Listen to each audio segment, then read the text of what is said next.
Dad, what kind of seeds are we sowing today? So these are sugar snap peas, and my favourite sort of pea really.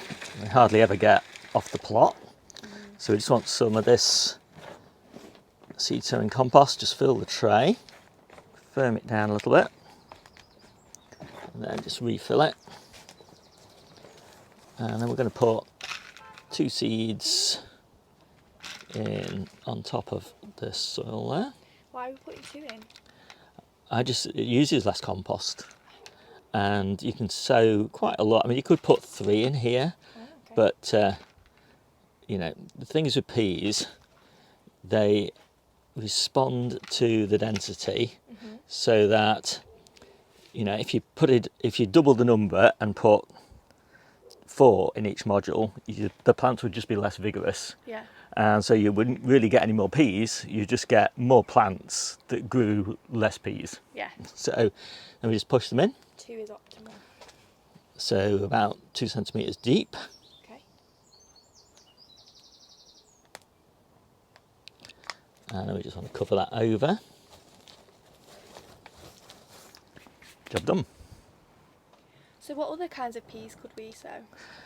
So sugar snap peas are beautiful because they're designed to be sort of eaten pod and pea all together.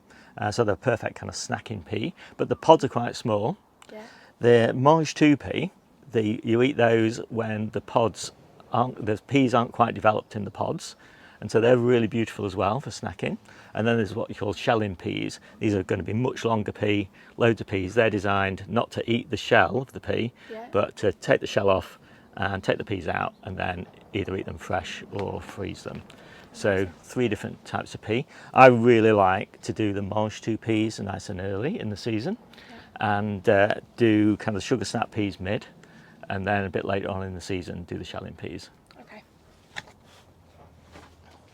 And then we're just going to give them a good water.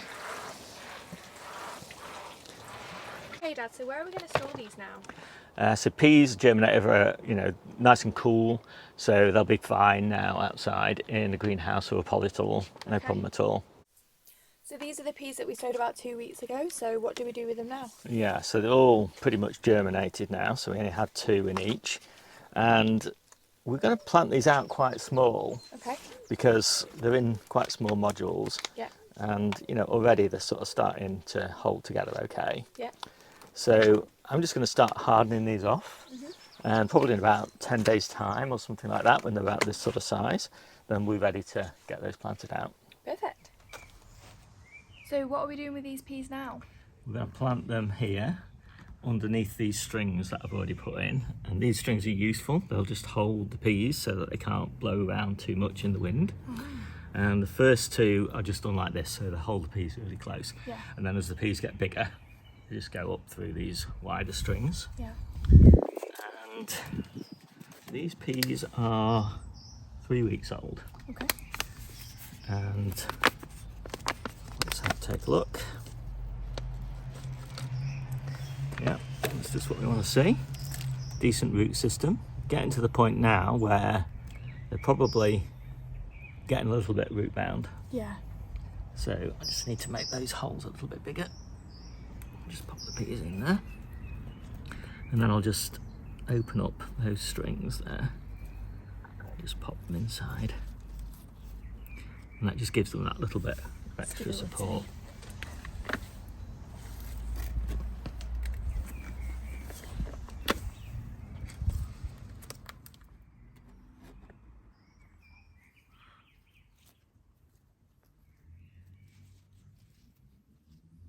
So Dad, what's the spacing on the peas? So they're about every 6 inches, but there's 2 seeds in most of the modules. Yeah. So they're roughly about 1 every 4 inches on average, because not everyone's got 2. These are the peas we planted about 2 weeks ago. They're looking good. Yeah, they are. They've grown up through the bottom strings and Yeah. the next level strings, and now they're going to sort of grow up between these looser strings. Yeah. And what I'll do is I'll show you actually when we go to the allotment what the mature peas will look like. Okay. And then we'll just show you how to manage them then. Yeah. Wow, these peas are looking amazing, Dad. They are. I'm really pleased with them.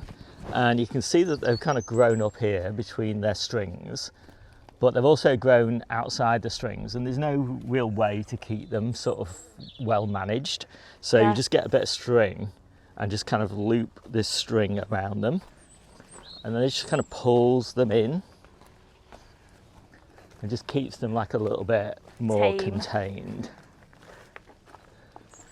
And you know, I do this every couple of weeks, and it just stops the branches from getting damaged in the wind. Yeah.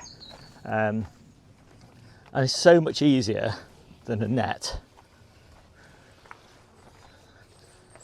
So just kind of pull that tight. Dad, do we need to water these peas? We do, especially at this time of year. Once the pods are starting to form, you get a much better yield if you give them a good sort of watering can, Okay. about sort of this amount, like every week really, down at the roots.